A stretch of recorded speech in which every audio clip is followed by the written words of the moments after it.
我发现一个奇怪的事情，我也不知道以前是不是有过。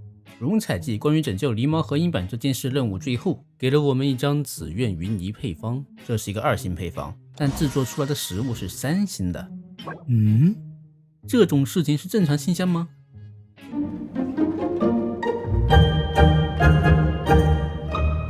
爱游戏爱生活，原生冷知识欢乐多。大家好，我是你们的新魂，是一名干啥不行吃饭第1名的硬核肥宅。本期视频由以下小伙伴的舰长和充电赞助播出。荣采季又过去了，荣采季的细节又姗姗来迟，我怀疑我是不是中了什么不可能跟上实时热点的底 buff。那么废话不多说，开始说废话，一段我做出来，让我们直接开始。景听华彩揭开5个仙画像后，最后的黑主想通过元素视野观察会出现伞兵的身影，同样用水元素攻击也会让其显现出来。大家应该都知道的烫知识了，只是提一嘴补个漏。荣采季活动整体来说是一场日本传统节日与漫展的结合，漫展元素从轻小说发售、摊主商铺、cosplay 以及各种游玩活动这些要素上都能体现。尤其是个举牌牌，翻译过来是 Quick Here， 在这排队，是不是就想起了漫展的时候那种人山人海、锣鼓喧天以及排不完的队？不管是白嫖无聊还是签售或者买周边，最突出的就是一个字：太他妈的！这也是我为什么不喜欢作为路人去漫展的原因。办正式1分钟，排队2小时，让嘉宾除外。顺带给可能不懂漫展的小伙伴提一嘴，日本那边漫展以及各种聚集活动都叫什么什么季，比如有学园季、夏日季、文化季、同人季之类的。马自里在日语中有祭典、祭日、节日以及各种集会聚会的意思，和我们国内祭奠之类的意思并不一样，算是一种中日的文化差距。传统节日的元素就来自日本3月3女孩节和5月5男孩节。从荣采季的装饰来看，这2个节日直接被拆开融合了。5月5男孩节的标志就是鲤鱼旗，悬挂鲤鱼旗是为了祝福家中男孩健康快乐，因为日本人相信鲤鱼最有精神和活力，希望家中的男孩都能像鲤鱼那样有精神。原来你灭过荣采季，果然是同号啊！本大爷没有看错你们。的确很有精神活力。好，很有精神，真是幼稚。3月3女孩节又叫雏祭，正值桃花盛开之时，人们会在家中摆放人偶，一般是天皇和皇后。那到期就只有雷电将军的人偶了。那不是什么人偶，是御剑明神主尊大御所大人像造型的塑像，明白了吗？御剑明白了。还有明刀武传和五歌仙龙彩背后也有些小知识。这里歌仙中的歌指的是日本传统的和歌，是一种日本的诗歌形式，从古代中国的诗经演化而来，主要分为长歌、短歌、片歌、连歌。因为短歌比较受欢迎，所以大多和歌都是以短歌为主。短歌有5音31个音节，基本都是固定形式的，格式为57577的排列顺序。荣采诗境活动中的竹马歌就是标准的短歌，因为日本是大和民族，写的诗也会作为歌谣来唱，所以称为和歌。5歌仙的原型应该取自日本6歌仙和36歌仙中的人物，能对应到游戏中原型的有小野小町对应墨染，大半黑主对应黑主，山部赤人对应赤人。黑主和赤人从名字上看来还是挺明显的，但小野小町和墨染的关系就不得不提到一个小故事了。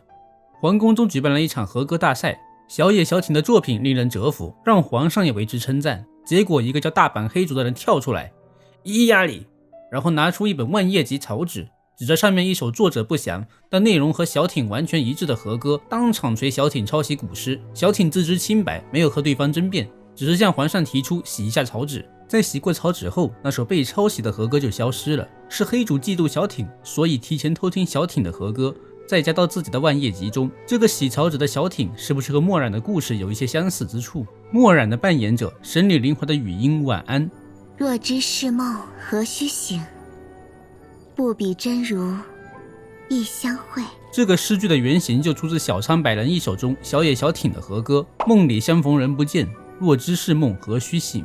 把歌仙画下来也是日本古代的习俗，将6歌仙和他们的代表和歌画在屏风上，认为这是一种风雅之举。我觉得如果现实中把这5歌仙画像做成屏风，应该也挺不错啊！快进到量产。到期的雷电5传、天幕、金睛、一心、白眼、牵手这5种断刀手法，应该是出自现实中日本5种锻造流派：山城、大和、象州、美浓、备前，合称5个云。不过现实中这些锻造流派没有失传过好像，所以具体有没有互相对应的咱也没细细研究了。荣采记的剧情里，每天会拿到的纸条应该捏塔的动漫《冰果》里的剧情。文化祭进行时，有个自称识文字的，会按照50音顺序拿走各个社团里的一些东西，并留下纸条的犯罪证明，最后被主角折木奉太郎看穿真相。同样是这种祭典活动，同样留下字条和主角团解谜，的确挺契合。荣采记是4月7日开启的，在可莉送给你的故事任务中能遇到几个小孩，其中一个叫彩香，一个叫岩夫，可能是捏塔哆啦 A 梦中的主角3人，只是没看出来松坂是否和大雄有什么关系。顺带提一下，同样在今年4月7日，哆啦 A 梦的另一位作者，笔名藤子不二雄 A 的安孙子树孝老师逝世，享年88岁。同样在送给你的故事任务中，可莉在念菲希尔皇女夜谈记的时候，中配可莉不会念夜谈的谈，菲谢尔皇女夜什么？日配可莉不会念皇女。菲希尔なんとか物語。それは公女って読むんや。クレイちゃんはこの小説読んだことあるんか？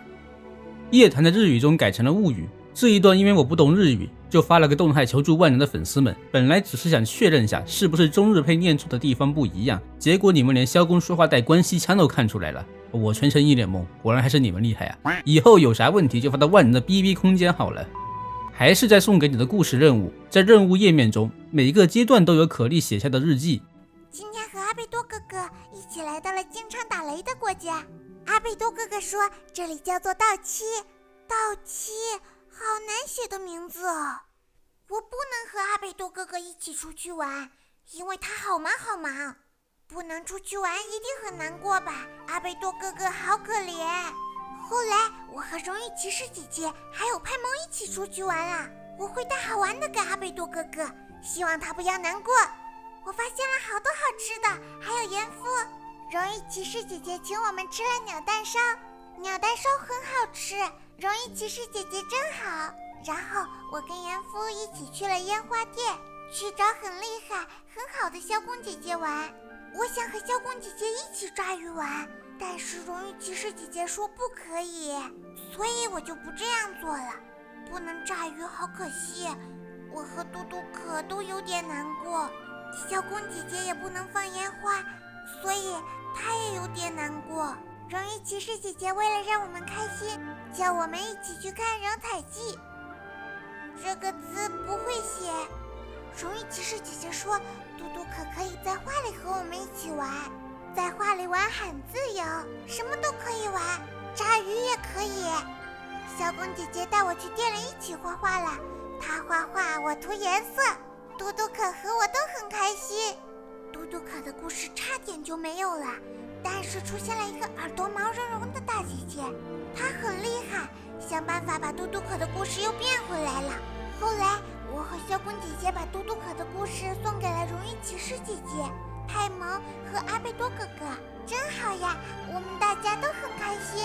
荣采记任务，关于拯救狸猫合音版这件事，任务名是捏塔的轻小说改动漫。关于我转身变成史莱姆这档事，捏塔了但不完全捏塔。日本轻小说一般都是标题很奇怪，而且比较长，所以都很引人注目。而因为转身史莱姆这部动漫非常火爆啊，于是连带着这个名称格式也火起来，成了一个梗。什么事都可以套上这样的格式，就突出一个长字。比如关于我在 B 站当 UP 主求一键3连却被观众疯狂买票，还要发在弹幕上炫耀这档子事。荣采记任务，遇见明神主尊大御所大人像，购入须知中。老板送了我们一个遇见明神主尊大御所大人像样品之后，店铺的确少了一个遇见明神主尊大御所大人像样品。其实我更想要这个大的，实体周边搞快点啊！同样在遇见明神主尊大御所大人像购入须知中，9条沙罗说的话：勿须时时勤拂拭，勿使染尘埃。出自唐代高僧神秀的《无相记》。身是菩提树，心如明镜台，时时勤拂拭，勿使惹尘埃。意思是人生如一棵能自我觉醒的树，人心好比一面清明光亮的镜台，时时刻刻不忘勤加拂拭，莫让身心沾染世俗的尘埃。有一说一，给身后的影都看傻了，这波射死来的可太突然了。还是在遇见明神主尊大御所大人像购入须知任务中，你不想买我还不想卖呢，你看现在哪里还有的收啊？我们和倒卖人偶的奸商说的话，你这人偶它保值吗？捏塔的孙红雷征服中华强买瓜桥段，你看这现在哪有瓜呀？这都是大棚的瓜，你嫌贵我还嫌贵呢。这瓜保熟吗？我开水果摊的，能卖给你生瓜蛋呢。我问你，这瓜保熟吗？你是故意找茬是不是？最后奸商都没有好下场，所以这个故事告诉我们，奸商没有好下场，比如某些囤显卡的是吧？荣彩祭活动孤剑真竹中，安彦太郎立了一块告示牌，其中描述的铁血的、热血的、冷血的至强者，捏塔的物语系列剧场版《山物语》中的人也忍，他有着铁血的、热血的、冷血的吸血鬼之称。别废话了，来正刀吧！同样在孤剑真竹中，我们和安彦太郎对话的时候，他说的痴迷于武道的人会互相吸引的，捏塔的啾啾里面的一个奇妙设定，替身使者会互相吸引。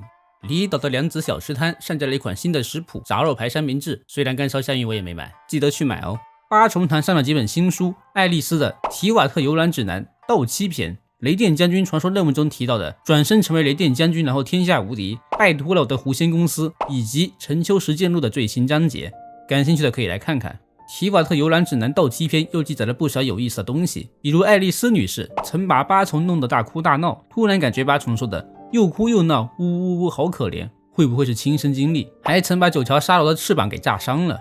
他被杀月影如星外面的防护罩就是他顺手加强的啊，实在是给咱埋了不少坑啊。好的，那么以上就是本期视频的正片内容了，不知道你们觉得怎么样？麻烦动动手指让我看到吧。最近在为哔哩哔哩的50万粉庆祝做些小准备，同时还有米游士的3万粉，已经收到了几个粉丝的礼物和祝福啊，虽然不多，也非常感谢大家的喜爱与支持，希望你们能继续陪我走下去。如果是新来的观众，也希望能关注我，一起成长，一起进步。最后感谢你陪伴的时间，期待下一次更好的相见。